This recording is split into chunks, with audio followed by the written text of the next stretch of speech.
Après avoir rappelé ce qu'étaient les nombres rationnels, ce qu'on va essayer de voir maintenant, c'est comment on peut implémenter ces nombres rationnels en Scala. Pour représenter les opérations sur les rationnels, on peut utiliser des fonctions. Euh, alors la première des choses qu'on peut faire, c'est se rendre compte que, eh bien, on peut passer les nombres rationnels en les décomposant sous la forme de numérateur et de dénominateur. Ici, on a une première fonction qui va nous calculer la somme de deux nombres et plus précisément le numérateur de la somme de deux nombres. En effet, une fonction peut retourner qu'un nombre pour l'instant, et donc il nous faut deux fonctions, une pour calculer le numérateur et une autre pour calculer le dénominateur. Alors on voit clairement que cette manière de travailler n'est pas très pratique, parce qu'en fait on doit gérer chaque partie du nombre rationnel à la main.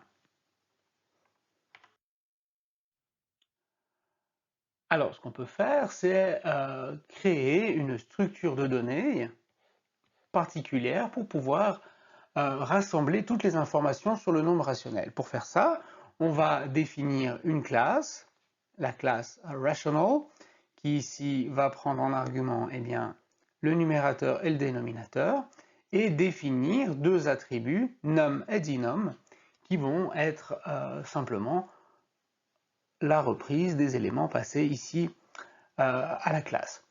Alors, une classe définit un nouveau type, ici rational. Ça nous donne également un constructeur pour pouvoir construire des nombres rationnels, donc une méthode pour pouvoir créer des nombres rationnels. Et bien entendu, il y a d'autres implémentations possibles que l'on verra plus tard. Si on réfléchit à la programmation orientée objet, eh bien une classe est en fait un plan pour pouvoir construire des objets. Et c'est là toute la beauté de la programmation orientée objet, c'est qu'on définit une fois quelles sont les caractéristiques que vont comporter les objets, et ensuite on va pouvoir, à l'aide de ce plan, générer des objets différents.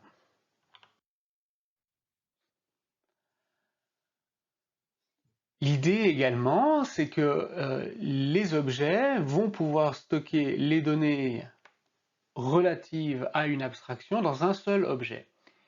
On peut créer des tels objets à partir d'une classe à l'aide d'un opérateur, qui est l'opérateur new que vous voyez ici.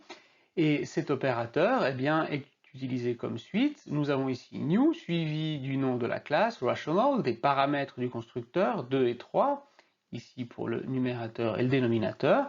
Et on peut, avec ça, stocker l'objet dans une val R1. On peut répéter l'opération autant souvent que l'on souhaite et créer ici une seconde instance ou objet de la classe rational. Les classes possèdent des membres qu'on appelle également parfois des attributs, et les membres de la classe, pour nous, la classe rational, vont être les membres num et denom. On peut sélectionner les membres de la classe avec l'opérateur point qui est donné ici. Donc si on reprend notre exemple de tout à l'heure avec notre instance R1, je peux sélectionner le membre num de R1 avec l'opérateur point qui est là, et le résultat va être un entier qui vaudra 2. Et si je sélectionne ensuite denom, le résultat sera un entier qui vaut 3.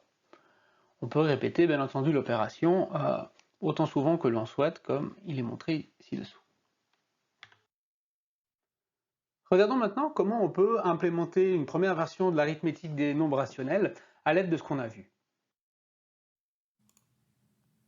Alors on commence vraiment tout simplement avec cette classe rationnelle. Donc on va écrire class rational, donner les paramètres du constructeur. Et puis, une fois que ce sera fait, on va stocker dans num le paramètre du constructeur d et dans denom le paramètre du constructeur d. On a notre classe, et puis maintenant ce qu'il nous faut faire, c'est une première méthode pour cette classe-là qui va nous servir à additionner deux nombres rationnels. Alors, on va commencer par faire une fonction pour faire ça. Donc on va faire une fonction un peu comme celle-ci, à laquelle on va passer un rationnel. Donc une classe, ça définit un nouveau type. On peut donc utiliser ce type pour l'argument de la fonction ici. Voilà le deuxième nombre qu'on va devoir additionné. Et puis maintenant, il nous faut faire le corps de la fonction. Donc quand on fait l'addition de deux nombres, eh bien, ce que ça va faire, c'est produire un nouveau nombre. Donc on va créer un nouveau rational grâce au mot-clé new.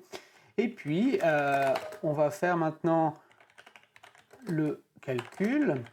Comme on l'a vu au début du cours, c'est x fois dénom qui va être le numérateur, et le dénominateur, ça va être simplement le produit des dénominateurs. Voilà, si maintenant on définit un nombre rationnel, comme par exemple ici 2, 3, eh bien,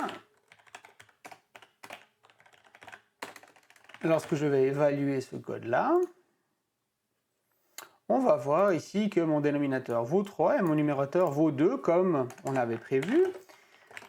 Si je crée maintenant un autre nombre rationnel, par exemple 4 tiers, et que je fais usage de la fonction définie en haut, eh bien dans R3, je dois avoir la somme des deux nombres rationnels,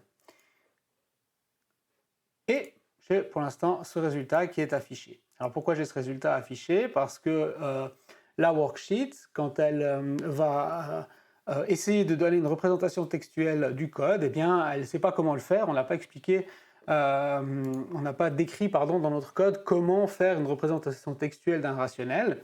Donc ce que je dois faire ici, c'est afficher mon numérateur et mon dénominateur explicitement 18/9. Donc effectivement, le résultat 18/9 est un peu surprenant, ou en fait pas du tout, parce que ce qu'on a écrit ici, eh bien, c'est que le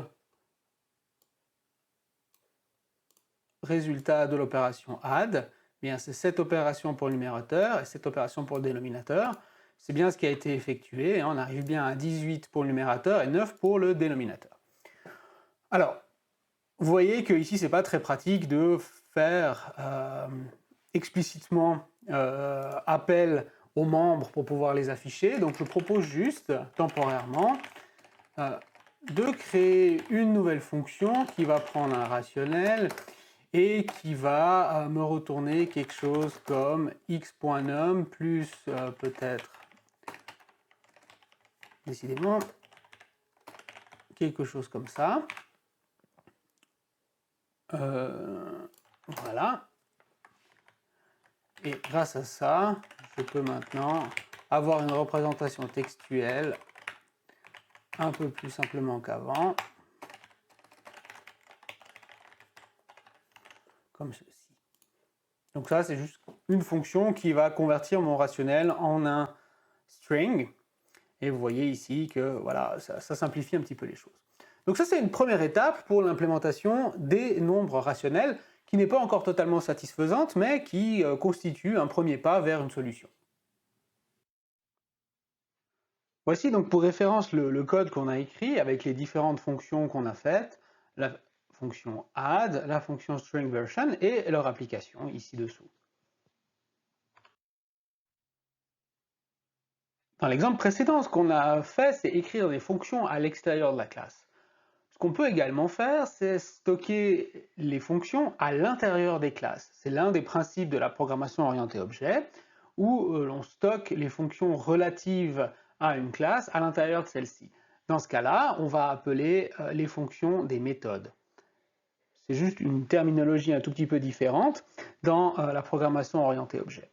Et ce qu'on peut faire, eh bien, c'est stocker les méthodes, comme par exemple add, à l'intérieur de la classe, mais on va également pouvoir stocker toutes les autres méthodes relatives au nombre rationnel, comme la soustraction, la multiplication, la division, la comparaison et la conversion vers les chaînes de caractères à l'intérieur de la classe elle-même, ce qui va nous donner le petit diagramme qu'on a ici. Donc les objets sont constitués des méthodes et des données relatives à l'objet et sont stockées directement dans la classe. Pour implémenter les méthodes à l'intérieur de la classe, eh bien, on va les écrire à l'intérieur du corps directement. Une fois qu'on a fait cela, les méthodes peuvent être appliquées aux objets directement et les méthodes ont accès à tous les membres de la classe. C'est ce qu'on appelle le principe d'autoréférencement. Lorsqu'on utilise le mot-clé this à l'intérieur de la classe, eh bien, on représente en réalité l'objet sur lequel la méthode a été appelée. This est une référence à l'objet sur lequel on a appelé la méthode, et on peut éventuellement l'omettre si l'on le souhaite, ou alors on peut utiliser ce mot-clé pour pouvoir résoudre les ambiguïtés qu'il y aurait, par exemple, lorsqu'on a des paramètres de fonction qui ont le même nom que les attributs, par exemple. Je vous propose maintenant de regarder un deuxième essai pour l'implémentation de l'arithmétique des nombres rationnels, cette fois-ci en développant les méthodes à l'intérieur des classes. Alors on l'a vu, on peut prendre ces fonctions qui sont ici et les mettre à l'intérieur des classes directement. Oups. Voilà qui est fait. Une fois qu'on a fait ça, eh bien, on utilise la méthode qui est maintenant définie là, de manière un tout petit peu différente. On va pouvoir écrire les choses un peu différemment. Donc on va pouvoir faire par exemple R1 add. Dans ce cas-là, en fait, on se rend compte que l'un des deux arguments va être appelé à disparaître parce qu'en fait, on a déjà R1 comme référence. Donc ce qu'on va faire ici, c'est enlever ce X. Ce X qui était là, alors on peut utiliser le mot-clé this, parce que this référence l'objet sur lequel la méthode a été appelée. Ici, ça va être R1, pardon. Et puis, je propose de renommer ce Y ici en that, de manière à pouvoir avoir quelque chose d'uniformisé. Donc voilà, on va peut-être faire ça comme ça. Donc la méthode add va recevoir maintenant un seul argument qui va être le deuxième paramètre qui était ici, donc juste R2. Et ça va fonctionner de la même manière. Alors, on va pouvoir rajouter d'autres méthodes, hein, selon le même principe. Je les ai déjà écrites. Voilà la méthode moins, qui est tout à fait similaire au add, mais avec ici l'opérateur qui change. La multiplication, où on va multiplier les deux numérateurs et les deux dénominateurs. La division, qui est la multiplication par l'inverse, et l'égalité. Alors l'égalité, ici elle est implémentée comme ça, je prends le numérateur de this, ici le this a été omis, qui est multiplié par le dénominateur du paramètre, de la fonction, pardon, et on regarde est-ce qu'ils sont égaux avec le symbole égal égal qui dans mon IDE est représenté comme ceci. Finalement, on va pouvoir implémenter la méthode toString qui va nous convertir l'objet en string. Alors je vais reprendre pour ça un petit peu ce que j'avais avant, comme ça. Et puis ici, je dois rajouter devant la définition de ma méthode toString le override parce qu'en fait, on va hériter, on parlera plus tard de l'héritage bien entendu, mais on va hériter de toString depuis une des superclasses de notre classe rational, et donc il faut, avec ce mot-clé override, dire qu'on va surcharger cette méthode-là de manière explicite. Du coup, mon code, maintenant, eh bien, a plusieurs avantages, parce que regardez, lorsque je vais l'utiliser, ici, j'ai pu enlever un certain nombre de lignes, j'ai pu enlever l'appel explicite au toString, j'ai pu simplifier mon addition également, et si j'exécute mon code, normalement, tout devrait s'afficher. Que se passe-t-il? Ça n'a pas l'air de jouer, alors un instant. Non, en fait, ça fonctionne, c'est simplement que j'étais pas assez bas dans la worksheet, pardon. Et du coup, là, vous voyez, automatiquement, on a l'appel à toString qui est fait pour afficher dans la worksheet le résultat, et les opérations sont bel et bien effectuées comme on le souhaite. Je peux maintenant ici multiplier deux nombres rationnels, et ça va fonctionner correctement. Si j'ai deux nombres rationnels, je peux par exemple contrôler si l'un est égal à l'autre, ce qui va me retourner un booléen, qui est faux dans ce cas-là, et vrai dans ce cas. On retrouve ici eh bien, le code que j'ai implémenté sur la vidéo.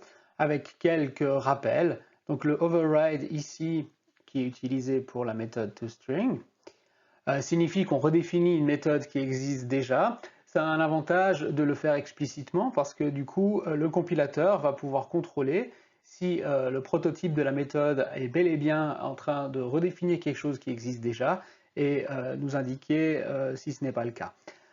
On a ici également quelques exemples d'utilisation, comme je les ai montrés, avec une petite subtilité. Vous voyez qu'on peut ici chaîner les résultats avec R1 sur lequel je vais ajouter R2, auquel je vais multiplier R2 encore une fois. Donc on peut chaîner sans problème les résultats parce que chaque résultat intermédiaire est un rational sur lequel on peut appliquer les opérateurs.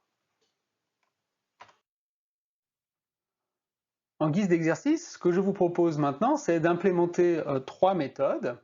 Tout d'abord la méthode neg, qui va retourner le nombre rationnel, mais dans sa version négative. Donc si on a un nombre rationnel, par exemple 3 demi, ça va nous retourner moins 3 demi. Et puis si on a un nombre rationnel négatif, comme celui-ci, on va retourner 3 demi.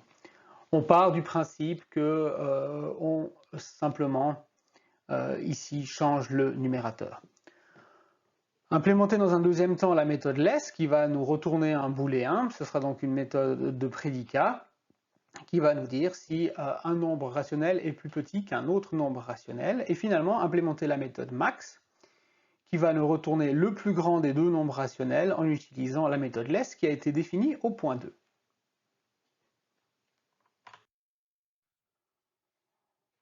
On l'a vu durant les vidéos, pour l'instant, nos opérations peuvent produire des résultats comme par exemple 9/27e. On le sait, ce résultat depuis l'algèbre, qu'on peut simplifier un tel résultat de manière à obtenir un tiers. Et pourquoi est-ce qu'on n'a pas un résultat comme un tiers? Eh bien, simplement parce que pour l'instant, on n'a pas implémenté de simplification. Et du coup, comment implémenter une telle simplification? Alors, vous avez peut-être trouvé qu'on peut faire cette simplification de deux manières. Tout d'abord, on peut implémenter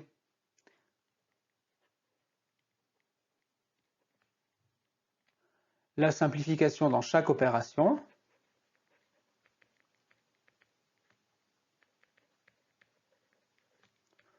C'est possible, effectivement, de faire ça. Donc, dans le add, dans le neg, etc., on pourrait simplifier. Mais une autre manière beaucoup plus élégante serait de faire la simplification à la construction de l'objet rational, étant donné qu'on construit à chaque fois des objets rationnels et qu'on ne les modifie pas. Pour faire ça, on peut utiliser, par exemple, le plus grand diviseur commun de deux nombres comme manière de simplifier, parce que si on imagine par exemple le plus grand diviseur commun de 42 et 56, ça donne 14. Donc on peut simplifier un nombre, par exemple 42 56e, en divisant le numérateur et le dénominateur par 14, ce qui va nous donner 3/4. Voilà la méthode de base pour faire ça. Je propose maintenant qu'on regarde comment simplifier les nombres rationnels à la construction à l'aide du plus grand diviseur commun. L'algorithme est donné ici, c'est l'algorithme d'Euclide qui a l'avantage d'être très simple et exprimé de manière récursive.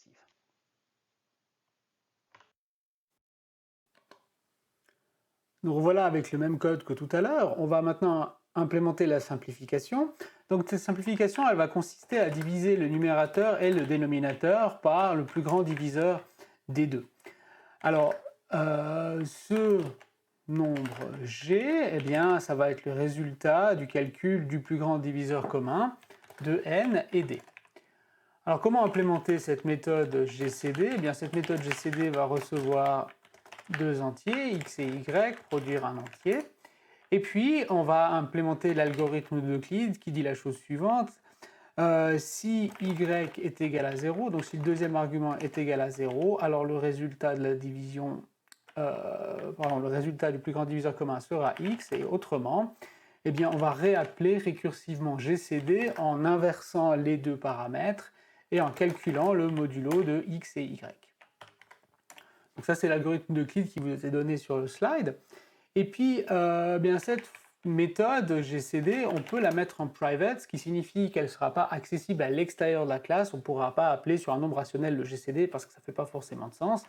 Et puis, on peut également mettre en private la val G qui ne sera pas accessible non plus depuis l'extérieur. Donc, si j'exécute mon code maintenant, vous voyez que j'ai ici mes deux nombres rationnels R1 et R2 qui valent respectivement 1 tiers et 2 tiers. Eh bien, rien n'est changé. Si par contre j'utilise 4 sixièmes pour R2 comme argument du constructeur, j'obtiens quand même 2 tiers. Donc ça a l'air de fonctionner. Testons un peu plus en détail avec l'exemple du début. Dans cet exemple du début, ce que je faisais, c'était R1 plus R2, ce qui devrait nous donner 1 tiers plus 2 tiers. Je vais reprendre ici les 2 tiers d'avant pour que ce soit plus clair. 1 tiers plus 2 tiers va nous donner 1, auquel je vais multiplier R2, et ça devrait me donner 2 tiers au lieu des 9/27e.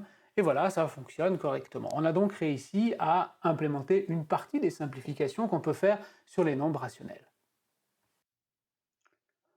Pour pouvoir améliorer notre classe encore un petit peu plus, il faut s'assurer que le dénominateur n'est jamais égal à 0, parce que dans ce cas-là, on va avoir une division par 0, ce qui va lancer une exception. Alors pour faire ça, on va utiliser une fonction prédéfinie qui s'appelle require. Require reçoit un prédicat en argument, ou dans un deuxième prototype, un prédicat avec un message qui est affiché lorsque le prédicat n'est pas rempli.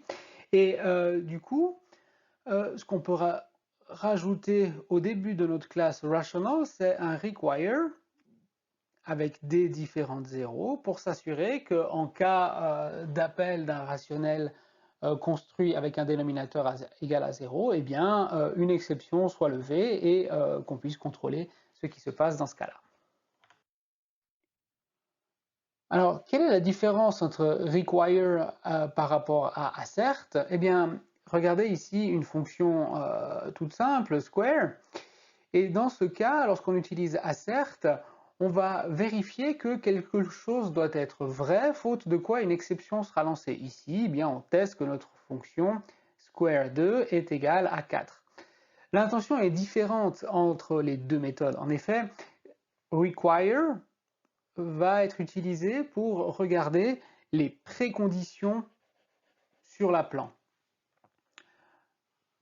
Assert, quant à elle, va contrôler si une fonction fait bien ce que l'on veut. Donc vous voyez, l'intention est ici différente, avec assert qui vérifie a posteriori si une fonction a les caractéristiques que l'on souhaite, alors que require va regarder les préconditions avant d'exécuter du code.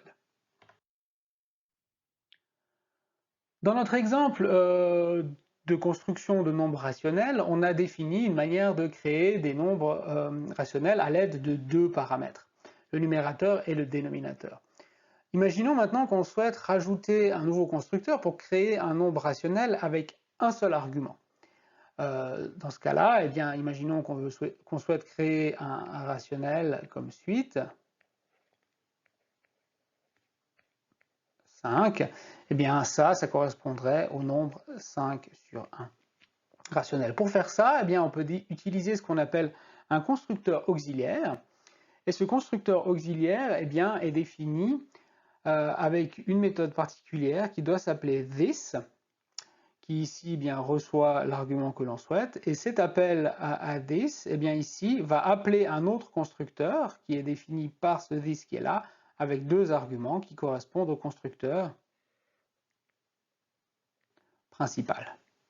Voilà comment on appelle un constructeur auxiliaire en ce cas-là.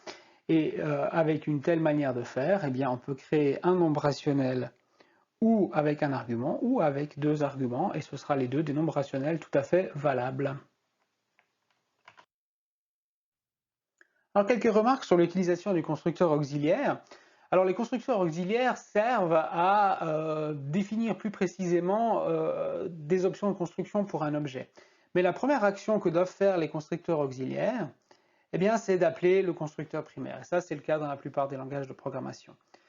Il faut aussi noter que seul le constructeur primaire peut appeler des constructeurs de la superclasse, s'il y en a, pour les mêmes raisons que dans le cas numéro 1 défini ici dessus.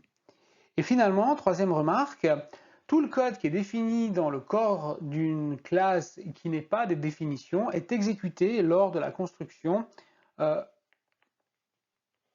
une fois. Ça signifie quoi? Ça signifie que si j'ai une classe foo définie comme ceci, par exemple, et qu'à l'intérieur, j'ai par exemple ça, eh bien, comme ce n'est pas une définition, cette ligne-là sera exécutée à chaque fois que je vais créer un foo dans mon code.